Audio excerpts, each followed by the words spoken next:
Oke, selamat siang semuanya. Kami dari kelompok 10 pada kesempatan kali ini kami akan membahas suatu topik yang berjudulkan pemuda dan perubahan sosial. Sebelum kita mulai, alangkah baiknya kita perkenalan terlebih dahulu. Kelompok kami berisikan oleh 6 orang. Yang pertama ada Fiona, lalu saya sendiri ada Jonathan, lalu ada Kak Widi, lalu Reisa, Redemta, dan yang terakhir ada Chandra. Oke, setelah kita sudah berkenalan, sekarang kita akan langsung masuk ke subbab pertama, yaitu pemuda sebuah spektrum konsepsi. Nah, dalam perjalanan hidup manusia, manusia akan mengalami perubahan-perubahan yang dibedakan atas beberapa masa, yaitu diantaranya ada masa pranatal, masa bayi, masa kanak-kanak, masa anak, masa pemuda, masa dewasa, dan bahkan masa tua. Lalu, konsep pemuda yang digunakan oleh kantor Menteri Negara Pemuda dan Olahraga adalah penduduk yang berusia 15 sampai 39 tahun. Sementara itu, menurut Tirto Sudarmo, pemuda adalah seseorang yang berumur antara 15 sampai 29 tahun. Sedangkan UNESCO menetapkan bahwa mereka yang termasuk usia muda adalah yang berumur 15 sampai 24 tahun. Sedangkan dalam Pedoman Dasar dan Rumah Tangga Karang Taruna Indonesia pada tahun 2005 disebutkan bahwa pemuda adalah penduduk yang berumur 11 sampai 45 tahun. Soleman mencatat beberapa perbedaan pandangan menurut umur.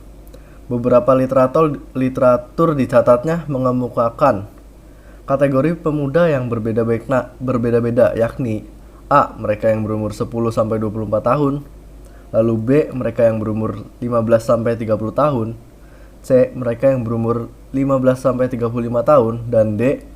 Mereka yang secara psikologis mempunyai jiwa muda dan mempunyai identitas kepemudaan. Lalu selanjutnya, menurut para tokoh dalam kajian kultural, kategorisasi pemuda sebagai kelompok umur beserta peran sosial dan kecenderungan yang melekat di dalamnya adalah kategori yang semena-mena.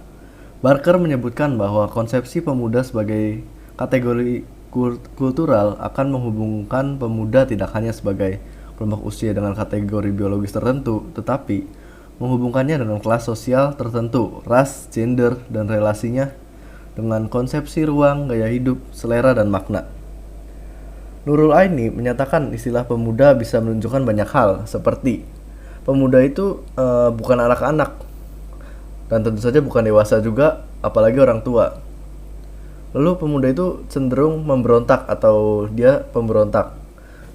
Pemuda juga menyukai kerusuhan, lalu pemikirannya masih labil, lalu konsumtif, acuh tak acuh, tidak sopan, dan tidak kapabel. Serta yang paling parahnya itu bisa anggota gangster. Lebih jauh, Taufik Abdullah membuat dua kategori pemuda, pemuda terpilih dan yang tidak terpilih. Pemuda terpilih adalah mereka yang mendapat kesempatan yang lebih banyak untuk melalui masa pembentukan pribadi dalam lembaga-lembaga pendidikan dan umumnya berasal dari keluarga, berada serta berdiam di kota-kota. Mereka adalah pemuda terpelajar dan para mahasiswa yang hanya merupakan segelintir kecil dari sejumlah besar golongan muda yang sebangsa mereka. Sedangkan yang tidak terpilih umumnya tidak mendapat kesempatan memadai untuk mendapatkan pendidikan tinggi, berasal dari keluarga yang tidak begitu mampu, dan bertempat di kampung-kampung miskin di kota-kota besar ataupun di daerah pedesaan.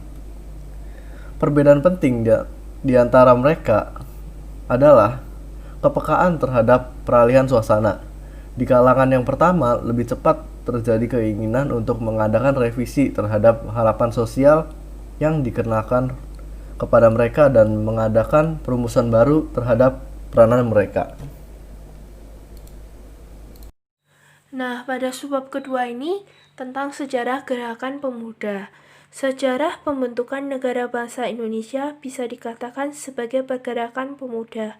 Sejarah mencatat gerakan pemuda menjadi kekuatan perubahan aktual baik dalam menentang kolonialisme maupun otoritarianisme negara pasca kemerdekaan. Nah, dalam kerangka konseptual, terdapat pendapat dari Charkins and Clandermans pada tahun 1995 mengenai gerakan sosial. Menurut dia, gerakan sosial itu berfokus pada interaksi 4 arah antara gerakan sosial, sistem representasi politik, negara, dan warga negaranya. Nah, fokus utamanya ini adalah memperjuangkan gerakan sosial, partai politik, serta negaranya, yang akhirnya adalah implikasi yang dimiliki hubungan bagi negara demokrasi modern seperti itu. Setelah mendengar pendapat dari Jarkim dan Klenderman mengenai gerakan sosial, maka dibuatlah bagian relasi antar aktor dalam gerakan sosial. Yang seperti dikatakan oleh Jarkim dan Klenderman, terdapat 4 interaksi arah, yaitu warga negara, gerakan sosial, sistem perwakilan politik, dan negara. Pendapat tersebut menunjukkan bahwa keempat arah tersebut memberi implikasi pada pembentukan demokrasi modern. Setelah itu kita lihat kembali, gerakan sosial selalu berasosiasi dengan respon atau aksi. Kita lihat selalu ada hubungan timbal balik antara suatu kondisi realitas sosial masyarakatnya. Lalu, pengalaman pergerakan pemuda Indonesia diawali dengan berdirinya Budi Utomo pada tahun 1908. Budi Utomo menjadi mercusuar bagi pergerakan nasional Indonesia dan merupakan peran pemuda serta kaum intelektual untuk mendorong nasionalisme. Mengapa kaum pemuda terdorong untuk melakukan itu semua? Karena pada zaman Belanda, politik kolonial Belanda yang represif menjadikan rakyat menderita, mendorong kaum pemuda itu untuk melawan Belanda. Sejak tahun 1966 hingga 1998, terdapat 3 fenomena gerakan mahasiswa yang menciptakan momen besar di Indonesia. Yang pertama, tahun 1966, peta kekuatan politik di tingkat politik nasional dipegang oleh militer Angkatan Darat di bawah kendali Maijen Soeharto pasca G30 SPKI yang berujung pada pergantian kepemimpinan nasional. Dengan semangat membela rakyat kecil yang kesusahan dalam membeli kebutuhan sehari yang semakin langka dan mahal, mahasiswa 1966 berdemo untuk menurunkan Soekarno. Yang kedua, pada tahun 1966, Indonesia mengalami inflasi ekonomi 60%, harga bahan pokok melambung tinggi. Namun dalam keamanan pemerintah Orde Baru memperlihatkan prestasi lebih baik. Prinsip trickle-down effect diyakini sebagai jalan keluar dari keterpurukan Orde Lama. Semua itu menjadi pembenar praktik penggusuran, pengawasan terhadap aktivitas sosial kemasyarakatan, menguatnya bisnis patronase, puncaknya nampak dari reaksi emosional Soeharto di pertengahan 1997.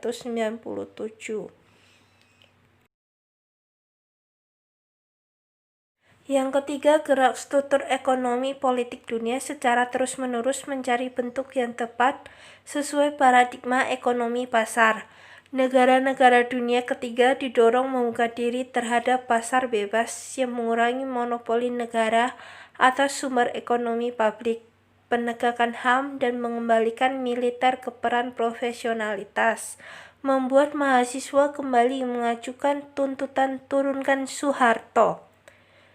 Dari 3 fenomena gerakan mahasiswa dapat disimpulkan bahwa 3 fenomena tersebut melatar belakangi gerakan mahasiswa dalam rentan waktu 1966 sampai 1988 dan menempatkan mahasiswa sebagai salah satu aktor penting perubahan politik.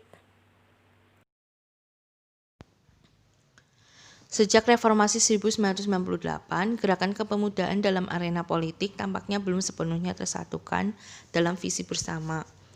Gerakan kepemudaan dalam periode reformasi mengentalkan kembali bias aliran dan politik identitas yang selama 3 dekade Orde Baru berusaha dijinakan menurut Robinson 2004.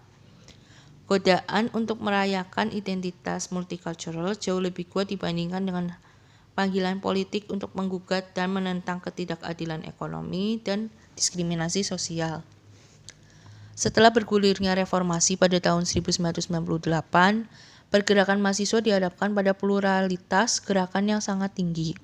Begitu banyak agenda reformasi yang harus dikawal oleh mahasiswa, diantaranya penegakan hak asasi manusia, pemberantasan KKN, kenaikan harga bahan pokok kebutuhan masyarakat, termasuk di dalamnya harga BBM, penggusuran, dan lain-lain. Gerakan masif mahasiswa pada bulan Mei tahun 2012 di Jakarta dan di daerah lain, meski efek yang dihasilkan tidak sehebat gerakan pada tahun 1998, bagaimanapun aksi mahasiswa ini berhasil menggagalkan rencana pemerintah menaikkan BBM. Keberhasilan ini menunjukkan bahwa mahasiswa tetap memiliki kekuatan untuk melawan praktek-praktek kekuasaan yang merugikan kepentingan rakyat. Menurut jajak Kompas yang dilakukan pada 9-11 Mei 2012, terungkap bahwa 70% responden masih percaya mahasiswa adalah kelompok yang paling potensial untuk melakukan perubahan. Menurut Kompas, 14 Mei 2012. Ada beberapa kendala yang membedakan dengan gerakan 1998. Kapitalisasi pendidikan yang berorientasi pada pendidikan biaya tinggi berdampak cukup luas pada gairah mahasiswa untuk terlibat dalam gerakan-gerakan mahasiswa. Biaya pendidikan yang semakin tinggi membuat mahasiswa lebih berorientasi kepada penyelesaian pendidikan ketimbang aktif memperjuangkan ketimpangan sosial. Dalam gerakan sosial mahasiswa dibedakan menjadi 3 golongan. Yang pertama adalah golongan pragmatis. Pandangan pragmatis tampak lagi ketika sebagian mahasiswa dapat dikatakan hanya memikirkan kepekerjaan setelah lulus. Perilaku mereka bergantung pada bagaimana mereka berpikir dan mempersepsi lingkungannya. Mereka hanya menjadikan identitas mahasiswa sebagai titik tolak mobilitas vertikal, yakni tujuan memperbaiki posisi kelasnya. Dengan selesai studi secara cepat lalu meraih struktur kerja sesuai kalkulasi ekonomi. Dengan adanya konsekuensi biaya sekolah yang terlalu mahal dan menjulang tinggi, sehingga kalkulasi ekonomi lebih dominan ketika mengorientasikan diri dalam dunia pendidikan. Yang kedua adalah golongan hedonis. Para mahasiswa ini adalah mereka yang terlanjur menceburkan diri pada kubangan ekspresi gaya hidup modern yang kian berkembang dan menemukan momentumnya, paling nyata seiring perubahan ekonomi, di mana pola-pola kontestasi ekonomi mengemukakan dan diwarnai dengan gejala konsumerisme yang diteruskan dan menjalar dalam berbagai hal. Mahasiswa hedonis cenderung akan berkumpul dan membentuk kelompok dengan para mahasiswa lain yang memiliki gaya hidup yang sama, sehingga hal itu membuat tertutupnya pergaulan mahasiswa yang lain. Biasanya mahasiswa hedonis itu seiring berpikir bahwa tujuan utama hidup adalah kenikmatan dan kesenangan pribadi. Pondasi pemikiran mahasiswa hedonis adalah setiap kesenangan yang ingin ia dapatkan harus ia peroleh bagaimanapun caranya. Dampaknya ketika mahasiswa memiliki gaya hidup hedonis, maka banyak hal yang akan diabaikan. Jika itu membawa kesenangan untuk dirinya, maka akan banyak hal buruk yang terjadi. Salah satunya adalah gagalnya mahasiswa dalam mencapai prestasi akademis. Gaya hidup hedonisme menurut Armstrong adalah suatu pola hidup yang aktivitasnya untuk mencari kesenangan hidup, seperti lebih banyak menghabiskan waktu di luar rumah, lebih banyak bermain, senang pada keramaian kota, senang membeli barang mahal yang disenanginya, serta selalu ingin menjadi pusat perhatian. Golongan yang ketiga adalah aktivis yang kritis. Kesetiaan diri pada idealisme kaum muda dengan dinamika yang tengah berlangsung. Para mahasiswa tetap mengekspresikan pemikiran-pemikiran kritis dalam berbagai bentuknya. Menurut Ari Sujito tahun 2011. Banyak mahasiswa yang bergabung dalam organisasi baik internal maupun eksternal. Dengan bergabungnya di organisasi akan memberikan perubahan yang signifikan terhadap wawasan, cara berpikir, pengetahuan kepemimpinan, dan cara bersosialisasi dalam masyarakat yang notabene-nya tidak diajarkan dalam bangku kuliah.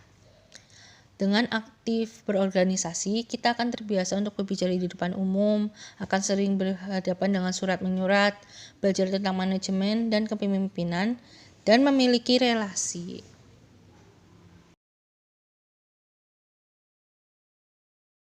Pada subbab keempat ini, kita mendapat suatu motivasi, yaitu we are young and we are gonna make change for better future.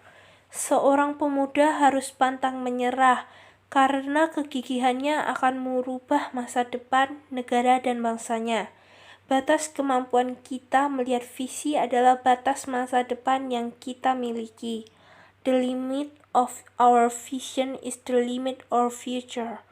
Kalau kita percaya, maka batasan-batasan yang ada di hidup kita tidak akan mematahkan semangat kita untuk meraih masa depan gemilang. Jangan pernah berhenti untuk percaya bahwa kita bisa. Impossible can be I'm possible. Dan masa depan itu adalah rangkaian tahun depan, bulan depan, hari depan, dan hari ini. Sehingga untuk melihat masa depan bisa dilihat dari apa yang kita lakukan hari ini.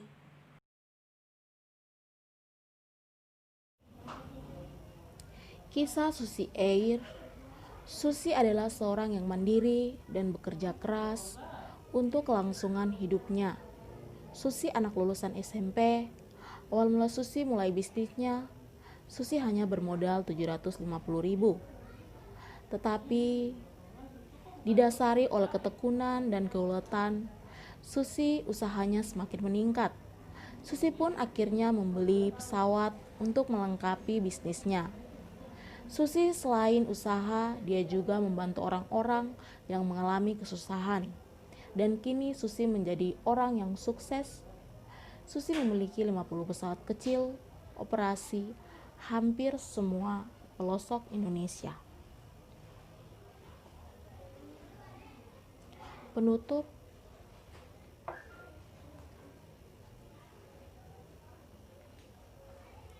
Dari perspektif sosial histori, pemuda tidak sekedar menjadi objek yang pasif, bergantinya format dan tata politik lama, Orde Baru, menuju bergantinya lanskap sosial politik yang bernama Orde Reformasi. Pemuda memainkan peran penting, bahkan hingga kini publik masih percaya dan berharap pada pemuda untuk menyuarakan perubahan.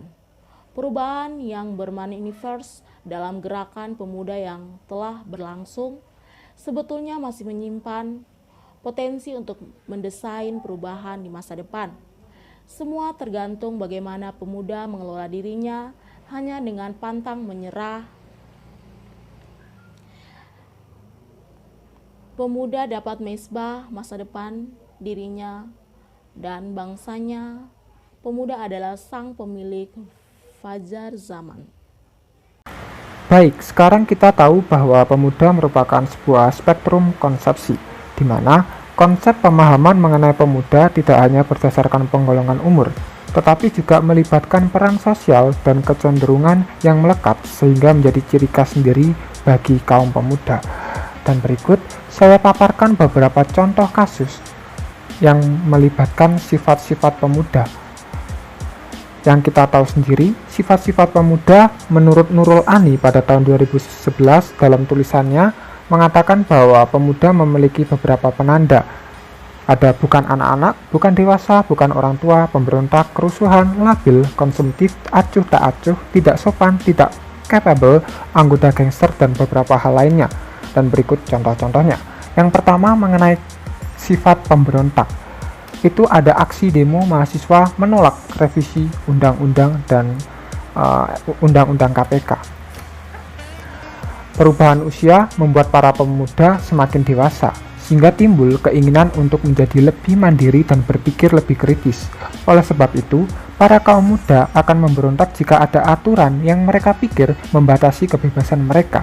Jadi, para pemuda mulai atau sudah berani atau pikirannya sudah mulai terbuka dan berpikir kritis, sehingga ketika ada aturan-aturan yang mereka pikir tidak sesuai dan tidak relevan atau mungkin bahkan membatasi kebebasan mereka, mereka akan cenderung memberontak. contoh kasus yang paling sederhana atau bisa dikatakan contoh kasus negatifnya adalah para pemuda yang memberontak dengan orang tua. Karena mereka menilai bahwa aturan yang diberikan oleh orang tuanya akan membatasi kebebasan mereka, sehingga mereka melakukan pemberontakan. Kemudian untuk contoh kasus positifnya yang baru-baru ini terjadi adalah kasus pemberontakan dengan aksi demo mahasiswa menolak revisi UU KPK dan RKHUP. Dikarenakan isi RUU yang ada dirasa sangat membatasi kebebasan masyarakat, sehingga banyak kaum pemuda yang melakukan demo sebagai bentuk penolakan dan juga pemberontakan. Ya, kita tahu sendiri, isi dari revisi UU itu banyak sekali yang kontroversial, dan ada juga yang bahkan dikatakan dapat melemahkan KPK, dan itu membuat resah masyarakat, terutama kaum muda, sehingga mereka melakukan aksi demo sebagai bentuk pemberontakan dan penolakan terhadap RUU yang dilakukan oleh pemerintah. Kemudian sifat pemuda yang berikutnya adalah labil dan kerusuhan.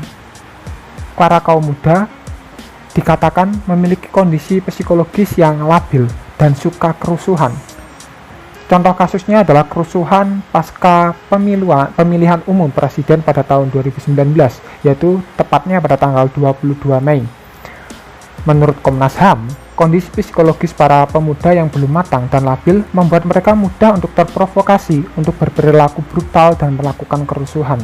Contoh kasus yang ada ialah kasus kerusuhan hasil pemilu 22 Mei yang melibatkan banyak kaum muda. Kondisi pemuda yang labil dan juga suka kerusuhan dimanfaatkan dengan baik oleh para provokator untuk membuat para pemuda berlaku brutal. Kemudian, kasus yang terakhir atau sifat pemuda yang akan saya berikan contohnya yaitu mengenai konsumtif, acuh tidak acuh, dan saya tambahkan di sini tidak sopan. Contoh kasusnya atau hal yang mempengaruhi adalah pengaruh globalisasi. Di era globalisasi ini membuat akses jual beli, tukar budaya, dan juga banyak hal menjadi lebih bebas. Dan kita tahu sendiri, para pemuda suka dengan kebebasan. Mereka tidak suka dibatasi dan diatur. Nah, dengan adanya pengaruh globalisasi ini, membuat kita atau para kaum muda itu diserang. Maksudnya diserang dalam hal sifatnya itu hal konsumtif. Ketika kita buka online shop atau e-commerce yang lain, kita cenderung ingin membelinya karena kita suka mencari hal baru, kita suka mencoba hal baru, kaum muda suka mencoba membeli produk-produk baru, sehingga itu menimbulkan atau menciptakan budaya yang konsumtif. Kemudian dapat juga menyebabkan kita atau kaum muda menjadi acuh tak acuh mengenai lingkungan dan keadaan kita di sekitar. Misalnya, ketika ada orang yang mengajak ngobrol kita, kaum muda malah bermain handphone dan mereka tidak menghargai lawan bicaranya. Dan itu juga masuk dalam kategori tidak sopan. Ketika ada orang lain berbicara, kita malah bermain handphone. Dan itulah sifat-sifat kaum pemuda yang saya paparkan contohnya. Yang berikutnya mungkin akan menjelaskan mengenai gerakan sosial yang dilakukan oleh pemuda dan juga contoh kasusnya. Sekian dan terima kasih.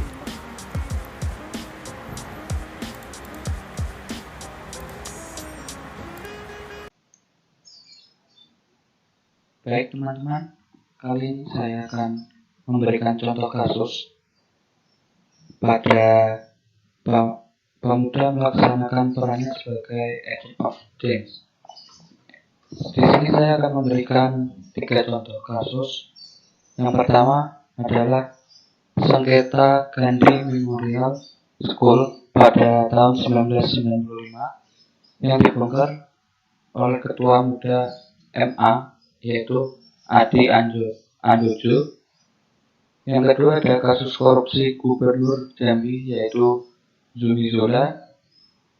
Yang ketiga adalah kasus penyuapan Hakim Agung. Kita masuk untuk contoh kasus yang pertama ya teman-teman. Yang pertama yaitu sengketa Gandhi Memorial School pada tahun 1995 yang dibongkar oleh ketua muda MA Adi Andojo.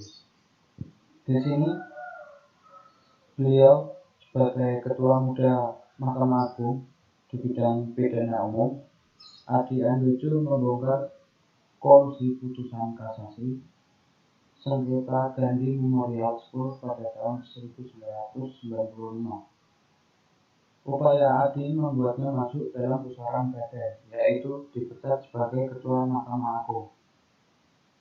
Karena tak direstui oleh Presiden Soeharto, pundaknya Ketua MA Soejono menyurati Presiden Soeharto pada tanggal 25 Juni 1996 agar Presiden Soeharto memberhentikan Adi dengan alasan melakukan tindakan indisipliner.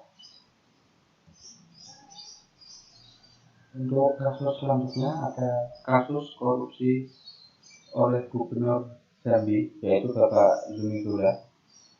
Beliau dinyatakan menerima uang gratifikasi dibantu oleh 3 orang kepercayaannya, yaitu ada Afif Firmansyah, ada Asrul Pandopatan Sultan, dan ada Arfan. Gratifikasi itu diterima oleh Zumi Zola saat menjabat Gubernur Jambi periode tahun 2016-2021. Selain itu, Zumi Zola dinyatakan memberikan suap senilai 16,34 miliar rupiah kepada 53 anggota DPRD Provinsi Jambi periode 2014 hingga 2019. Pemberian suap itu agar DPRD Jambi menyetujui Raperda APBD tahun anggaran 2017 dan tahun anggaran 2018 menjadi Perda APBD 2017 dan 2018. Baik, untuk kasus yang terakhir ada kasus penyuapan Hakim Agung. Pada tahun 2010, KPK menangkap hakim di Jakarta Pusat, yaitu Syarifuddin Umar. Ia dituduh menerima suap sebesar 250 juta rupiah dari kurator PT Sky Camping Indonesia. Syarifuddin mendapatkan vonis selama 4 tahun penjara atas tindakan tersebut. 2 hakim yang dijerat KPK tahun 2012 berstatus sebagai Hakim ADHOD Pengadilan Tipikor, yaitu Heru Kusbandono dari Pontianak dan Kartini Sudiana Mapau dari Semarang. Kemudian Heru dinyatakan bersalah atas upaya suap terhadap Kartini. Ia divonis penjara selama 6 tahun. Sementara itu, Kartini mendapatkan vonis 2 tahun lebih lama dibandingkan Heru.